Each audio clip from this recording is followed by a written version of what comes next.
It's an interesting question. Why does God create?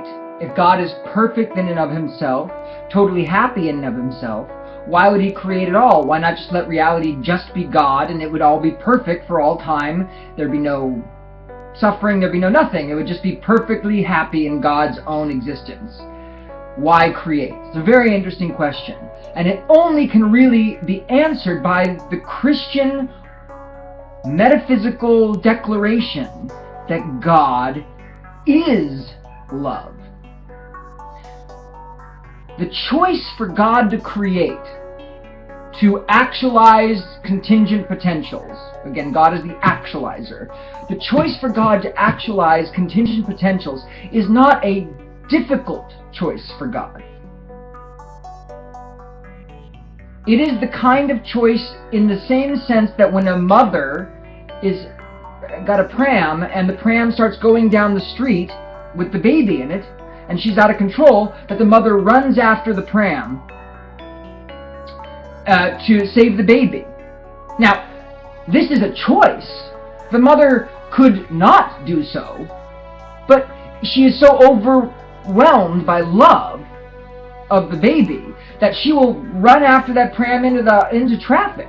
And it doesn't matter. She will do anything because that baby is so beloved to her. Right? She has a choice. She could not risk her life, but she chooses to because she's overwhelmed by love. This is why God creates. God loves the potentials. What God knows in and of himself is what is necessary and what is potential. And he experiences all the potentials as the object. He is the subject, the potentials are the objects, the thing that are external to him, that are not him. He is absent of potentiality. But the potentiality screamed to him to be born. You, if you're listening to this right now, on some existential level, screamed, "Make me be." He could hear your scream, and the love just compelled it. It wasn't a hard decision. Even with all your pain, you don't care. You'd rather exist than not. And he goes, "Well, it's not all easy." You're like, "Please," because he also knows what's coming, which is that all the pain you've experienced in this world is a prelude to inevitable ecstasy and bliss that you share with God in ever-growing understanding. God's understanding. You never get there, but it's an infinite journey. That's why he's compelled to create. It's not that he doesn't have a choice. He knows exactly what he's doing, and he always can hold the counterfactual, "I didn't have to do this." But he doesn't sit and ho-hum about it. He's in love with the object. He finds the object attractive. God creates because he finds the object attractive. He is the subject. She is the object. All the potentialities waiting to be born. All the mechanisms that necessarily exist, just as God necessarily exists, except he is not them. He is in them somehow, but they are outside him as well. They are the object of him. God creates because he loves them. He loves his creation. If God hadn't created, yes, in some sense it couldn't change him, but he is the thing that is compelled to love. Love is what's outside God, because total understanding is in God. The one thing God can't understand is love, so love is the one thing outside him. The object, she is love.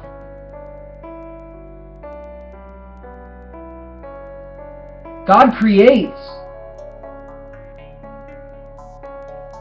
because we beckon him from possibility space. He sees our future joy, our future ecstasy. He sees the joy and ecstasy in this world. He can't deny us that. Because he loves. Because he loves. Only because of love can you start to understand the dynamics of creation and existence. And how love compels the will. All will. All will is one will. There's only one will. And it's just shared. God grants you his will at the current moment. Here's my will. Do as you will with my will. That's how God wills anything. He donates his will into particular states of contingency.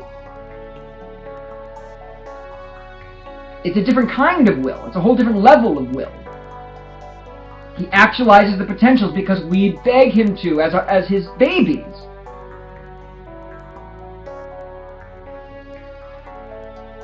That's why God creates. From a compulsion.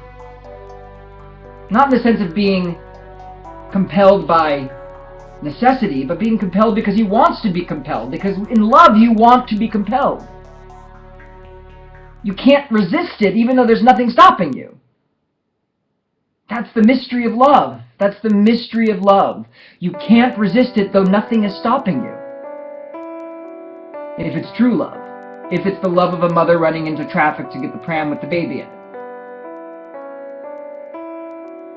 That's the love of God. That's why he creates.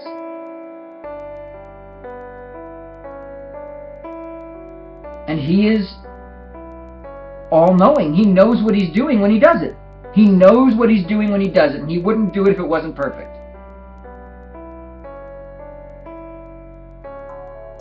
It's very mysterious. But it's also straightforward. And all you can do is return the love. That's all you can do. You can return the love. Because he has loved you into being. And he has donated his will into your lap right now to do as you will. Return the love. And you'll save your soul.